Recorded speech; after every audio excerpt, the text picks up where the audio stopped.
We'd like you to, 11. All right. Anytime. okay, I'd like you to talk now about the school picnic as when you were young in your participation and also as you were mayor, your experience. Oh, yeah, It's a community we'd have tradition. the school picnic days. It was the day before the last day of school, and before the students got their report cards, and Irving gave out a strip of tickets for the rides, and a strip of tickets for the refreshments.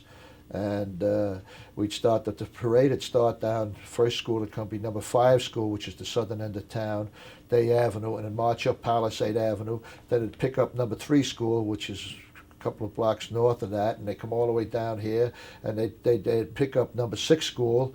They came over, and then the last school to pick up was when I picked up number 6 school, they pick up the high school also. Then the last school to pick up was number 4, and all the governing body would march, the mayor and councilmen and the police department and the fire department would all march up to the park with the students from the Cliffside Park Public Schools.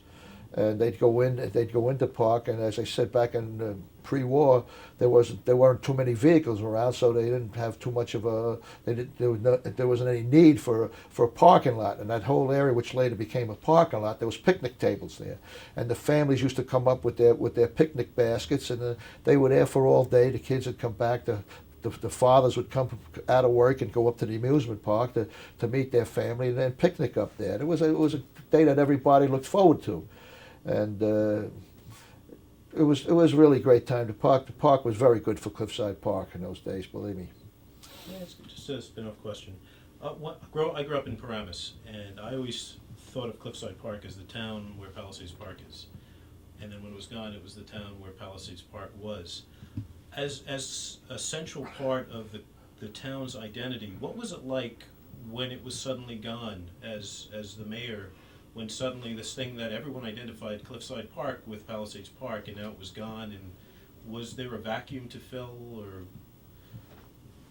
No, I don't recall any vacuum at all. You missed it. You missed it in the summertime.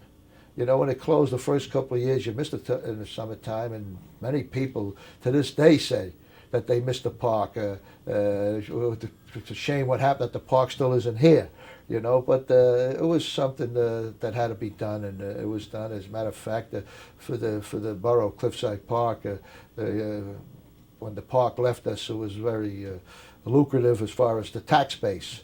The park was only maybe giving us maybe at that time $50,000 a year for the acreage that was in Cliffside Park, which was about 20 acres. And then when the high rise come in and they started building, I mean, it was tremendous amount of the ratables that we've been getting from those condos up there. Of course, we had to give many more services to them than we did to the park. Actually, the only thing we had to give to the park probably was sewage, and they took care of almost everything else as far as their refuse. They had their own contracts going, and they used to come and clean up the park and all. That's an interesting aspect of it. That it was more lucrative to have the. What was the effect of the Depression on the park and the community? Well, Would I grew up in a depression. I'm sorry, I need a clean intro on that. Yeah, but I just realized after I asked it that he was really very small. Let's see. Go ahead. If you want to give it a You shot. could start again. I was. Okay, I grew up in a depression, and you know, we didn't know there was a depression going on as the kids growing up because everybody was the same, and the park still had many people going into the park. As a matter of fact, I got some signs out there where they had nickel rides, and anybody who wanted to work in the summertime who needed a job, all they had to do was go up and see Joe Rinaldi or Irving Rosenthal or Anna Cook or any one of the concessionaires, and they would hire these young adults and teenage people to work in these stands for them. They didn't pay much, but they had a job. I'm just curious to know, did your parents go there? Because the park was there for a long time. Oh, yes. How did they, what was They, the highlight? they enjoyed walking through the park. How Say about my my parents, yes. Yeah, my parents enjoyed walking through the park. They'd take a walk through the park, maybe on a Sunday night when most of the people starting to leave the park. They'd go up there on a Sunday night, or maybe on a Saturday night. They'd take a walk through the park, get some, see what was going on, and maybe get something, a hot dog or a soda or custard, or some potatoes. That was the hit up there. One of the big hits was the stand where they made the potato with the white vinegar. As a matter of fact, Fred Nassif, who owned Fred's Restaurant and the Circus Bar Restaurant, that was his stand. He was known as the Potato King. Yeah. Did your parents grow up in Cliffside Park? Were you? No, my No. parents. Okay. Okay, here we Yeah, go. you gotta And talk if to, you could- talk to Betty. If you Okay. could describe what Alright. we have is we actually have some old newsreel footage, and we're looking for Voice. people to sort of bring to life through their voices, describing graphically what the colors, the smells. What you and remember everything. seeing when you were standing there, And, so 44. 1944. August 13th, 1944. Okay. I remember the big fire they had in August of 1944. I was in the Navy. It was during World War II. I was in the Navy. And I was home on a weekend pass, and it was a beautiful Sunday afternoon. And I would say probably it was maybe somewhere around 3 o'clock that the fire started, or maybe before that, in that area. I'm sorry. I got I- a technical. Yeah. All right, 3, 2, 1. I'm sorry. One more time. To Betty and action. Anytime. I could remember when they had the big fire in the park in August of 1944, and it was somewheres around 1 o'clock. I was standing on the sidewalk on Palisades Avenue, right across the street from the park, and watching all the activity. And it was a real bad fire. They had the fire trucks from all the towns around us: Cliffside Park, Richfield, Fairview, Fort Lee, Edgewater. They were all up here getting into trying to control the fire. I can recall people running out of the park with cartons of cigarettes that they used to have at the cigarette machines. Or you spin the wheel around, and if you had a coin on the number that you played, you would get a carton of cigarettes, and they would grab it all because the park was burning down, and all the cigarettes would have burned. But they were running out with cartons of cigarettes, running down the street, running down with some of these toy bears, the stuffed bears and stuffed dolls and stuffed dogs. I could just remember them running down there, taking them out of the park because the fire was getting out of control. And it was a real bad fire. What was the end result when it was all? Well, the park was closed. Park was closed, I believe, and for that year. During World War II, it was really tough to get lumber, but Irving Rosenthal managed to get the lumber, and he rebuilt the park, and the park opened up, I believe, the next year. They didn't lose any time. All they might have lost was 1 month. That's good. Am I right? Yeah, that's exactly right. Do you Yeah. remember any people running out in their bathing suits to get on buses? Oh, yes.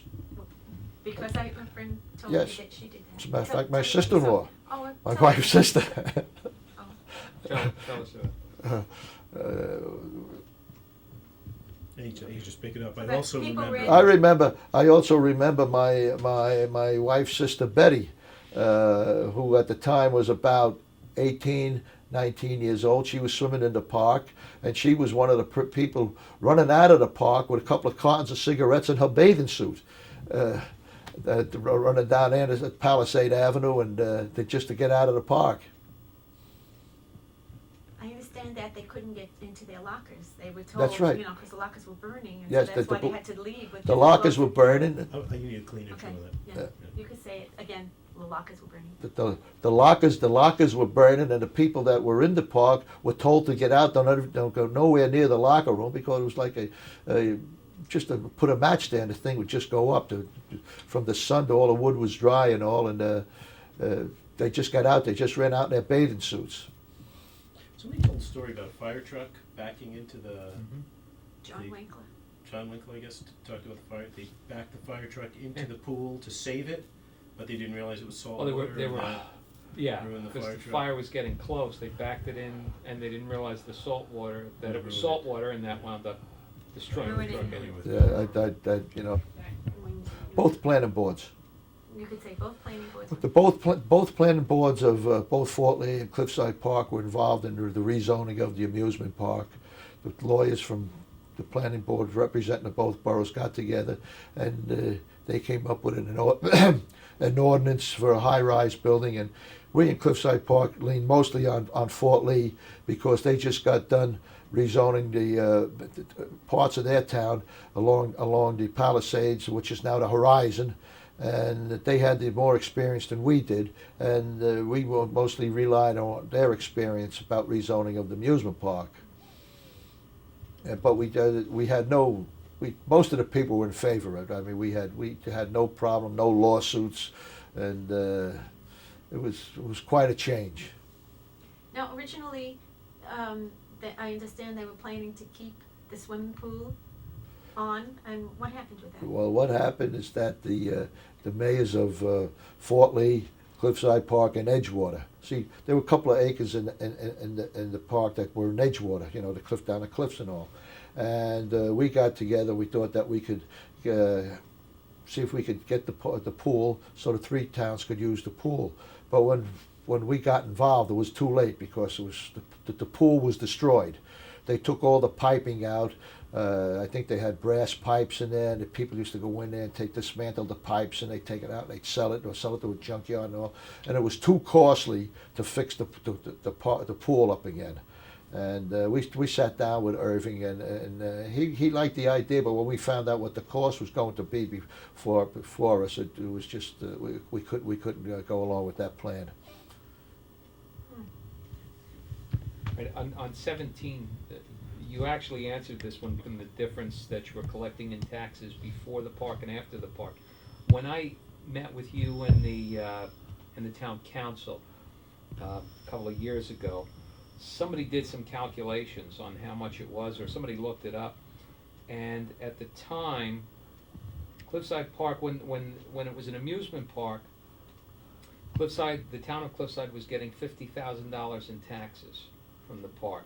And then after it closed and the first two high-rises were occupied, about $3 million in taxes was realized. Does that sound familiar to you? Or Yeah.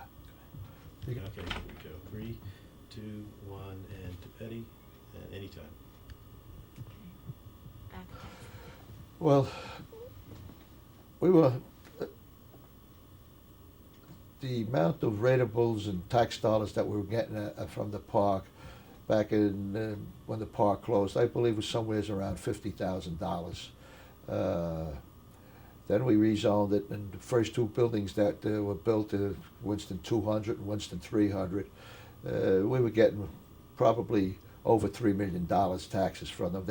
There's somewhere around 1,300 units in both buildings, and you figure out the average of maybe $2,500 at that time, $2,500 tax on each unit. So I would say it's probably over $3 million, somewhere around that. So it was a big difference, and it wasn't such an impact on our schools that many people thought they were going to impact our schools. And there was, and the rule of thumb is you have only one school child out of every 10, 11 families that are in the building. Many went to private schools also.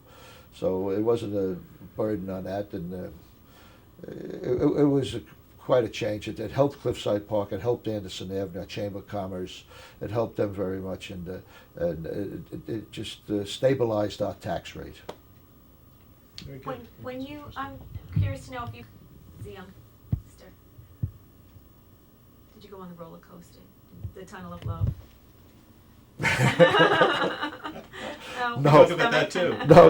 No, I had no. You wanted the French Yeah. fries. I didn't have any. Oh yes, I could say I had the favorite rides to sit in the cars and bumping around. That was one of my favorite rides on there, and getting into the ones that bump around, and the other cars like the racing cars used to go around, and also the motorboat ride.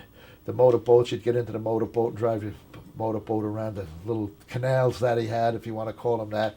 Those are my favorite rides. But as far as the skyrocket and the scenic, my stomach couldn't take it. But it was great. If you had nothing to do at night, you take a walk up in the park and you see many of your friends up there, and it was great for the growing up in Cliffside Park when the park was there. Now, if it comes to pass that sometime there's a plaque, or what do you think of the idea of having a plaque on a piece of property there to, as a, remembrance, a Well, tribute to Palisades regarding- Park? And what do you think it should say? And Well, regarding some memento for being about the amusement park, I think it's a very good idea to find a little spot up there where we could put a plaque up there in memory of Palisades Amusement Park, and also a tribute to Irving Rosenthal, who ran that park like a real showman, and that's just what he was, a showman. He was a great entertainer. That would be a good idea if we could find a spot and maybe ask. Of course, most of that spot's owned by the unit owners up there, but I think we do have a spot that the town owns. Maybe the island of that goes down Palisade Avenue, where one traffic is going north and the other's coming south. Maybe we could do something there because it's that would be a good idea. That would be a good idea. I like it very much. Maybe get together with Fort Lee and we can do something right on the borderline of Fort Lee and Cliffside Park. That would be a good idea. That would be Yeah, nice I too think on so the too. two. Yeah. on that, Good. 3, 2, 1. You can answer this to Betty too. What is it that you would envision on a plaque? Well, I think I like that idea very much of a plaque being built on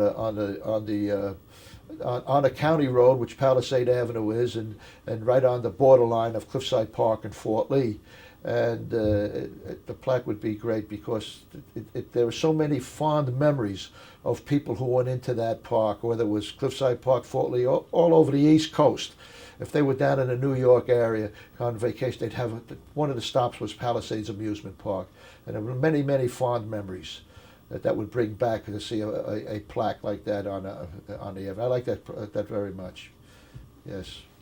that's good. Terrific. You referred to the song before. I wonder if you could sing this for us? I don't Palisades has the remember rides, this. Palisades. Everybody all together. Palisades. Has- Palisades. I'm not a singer. It's okay. Palisades has the rides, Palisades has the fun. Come on over, shows and dancing are free. So's parking, so gee, come on over.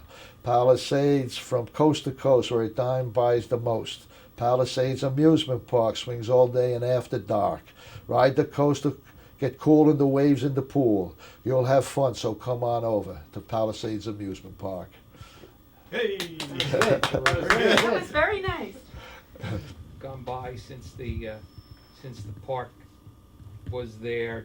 Just reflecting back now, how do you feel? Do you wish it was still here? Do you think it was right that it's gone? Well, as I said before, growing up in Cliffside Park, I wish it was still here. I wish it was still here. But in the later years, as my years of being a public official, it just outgrew itself. We're very fortunate that we had no bad incidents up there.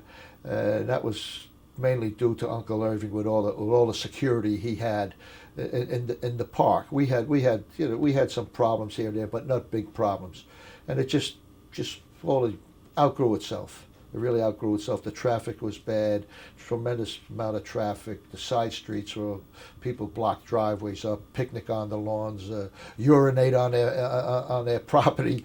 I mean, in broad daylight. I mean, people had no place to go, so they just did what they had to do. And this was what the problem was in living in Cliffside Park and the southern end of Fort Lee. It was the parking problem was bad. That's What, I guess. pretty much what Sal Abrams was saying too, and that Irving Rosenthal wanted it to be remembered as a good memory, and he didn't want it was getting to it in that going in the direction where you would have negative remembrances, and he really preferred the fond memories to be prominent. To protect the people in Cliffside Park from people parking in front of their houses, annoying them, blocking their driveways and all, we adopted ordinance where for parking for residents only. And I can recall one Sunday, I don't know how many cars were towed away. And the people coming out of the park, their cars wasn't towed. They come down to the police department. They had to pay the towing fine and a parking fine. And I can recall one incident where this fella came down with his family. He didn't have any money to pay for it, and he lived over in Brooklyn. And he wanted to leave his watch. He wanted to leave his watch so he could get his car to take his family home. And the chief worked the whole thing out for him, and he took his word that he was going to send the fine, and he did send the fine back through the mail. But those are the bad things that you see after having such a nice Sunday afternoon or a Saturday night in the park to come out and see your car wasn't there, and you had to go down to the station to see where it was located and all, and that was the bad part of the thing. And we only.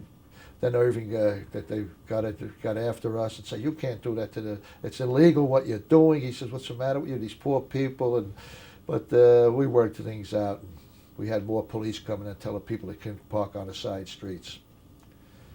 Did anybody tell you There was that? no answer. Of friends of mine who worked in the park when they were in high school, and maybe 30 years later they're still working in the park till the park closed. Yeah, Do you remember the black protests at all? I vaguely remember them coming up and demonstrating in front of the gate on Palisade Avenue and the gate along on the Fort Lee side. I remember that happening, and remember that they weren't allowed in the pool, or things like that. Those weren't pleasant memories. Where you had to have the card. You had a card. They had a card that you could to show that you could get into the park. You still had to pay with the card, but I remember the card they were giving out that you had to be a member of the Palisades Amusement Park pool. There was